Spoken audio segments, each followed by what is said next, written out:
ಎಲ್ರಿಗೂ ನಮಸ್ಕಾರ ಪ್ರಿಯ ವೀಕ್ಷಕರೇ, ನನ್ನ ಗುರು ಪರಂಪರೆ ಯೂಟ್ಯೂಬ್ ಚಾನಲ್ಗೆ ಸ್ವಾಗತ. ನಾನು ನಿಮ್ಮ ಕೃಪಾ.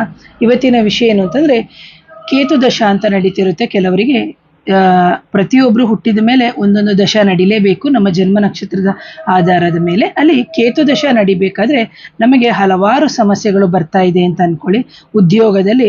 ಯಾಕಂದರೆ ಉದ್ಯೋಗ ಸ್ಥಾನದಲ್ಲಿ ಏನಾದರೂ ಇಂತಹ ಸಂದರ್ಭಗಳಲ್ಲಿ ನಾವು ಮಾಡಿಕೊಳ್ಳುವಂಥ ಸರಳವಾದ ಪರಿಹಾರ ಅಂತ ಹೇಳ್ಬಿಟ್ಟು, ಹಾಗೇನೇ ಇಲ್ಲಿ ಎಷ್ಟೋ ಬಾರಿ ನಿಮಗೆ ಪ್ರಮೋಷನ್ಗಳಾಗಿರೋದಿಲ್ಲ, ಅಥವಾ ಕೆಲಸದ ಜಾಗದಲ್ಲಿ ಕಿರಿಕಿರಿ ಆಗ್ತಾ ಇರುತ್ತೆ, ಅಥವಾ ತಡೆಗಳಾಗ್ತಾ ಇರುತ್ತೆ. ಅಂತಹ ಸಂದರ್ಭದಲ್ಲಿ ನಾವು ಮಾಡಿಕೊಳ್ಳುವಂತಹ ಪರಿಹಾರಗಳು ಏನು ಅಂತಂದರೆ, ಮೊದಲಿಗೆ ನೀವು ಗಣಪತಿಯನ್ನು ನೀವು ಆರಾಧನೆಯನ್ನು ನೀವು ಮಾಡಬೇಕಾಗುತ್ತೆ.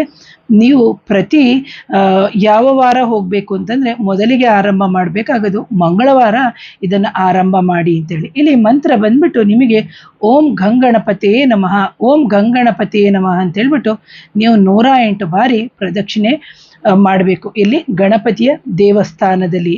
ಆ ನಂತರ ನೀವೇನು ಮಾಡಬೇಕು ಅಂತಂದರೆ, ಮನೆಗೆ ಬಂದು ಗಣಪತಿ ದೇವಸ್ಥಾನದಲ್ಲಿ ಪ್ರದಕ್ಷಿಣೆ ಮಾಡಿ ನಮಸ್ಕಾರ ಮಾಡಿಕೊಂಡು ಮನೆಗೆ ಬರಬೇಕು. ಆ ನಂತರದಲ್ಲಿ ಹುರುಳಿಕಾಳನ್ನ ನೀವು ತಗೊಂಡು ಬಂದುಬಿಟ್ಟು ನಿಮ್ಮ ಉದ್ಯೋಗದ ಸಮಸ್ಯೆ ಏನಿದೆ ಆ ಉದ್ಯೋಗದ ಸಮಸ್ಯೆಗೆ ಮನಸಾರೆ ನೆನೆಸ್ಕೊಂಡು ಅಂತಹ ಒಂದು ಹುರುಳಿಯನ್ನು ಒಂದು ಕವರಿಗೆ ಹಾಕ್ಕೊಂಡು ಬನ್ನಿ. ಇದು ಎಷ್ಟು ಹಾಕಬೇಕು?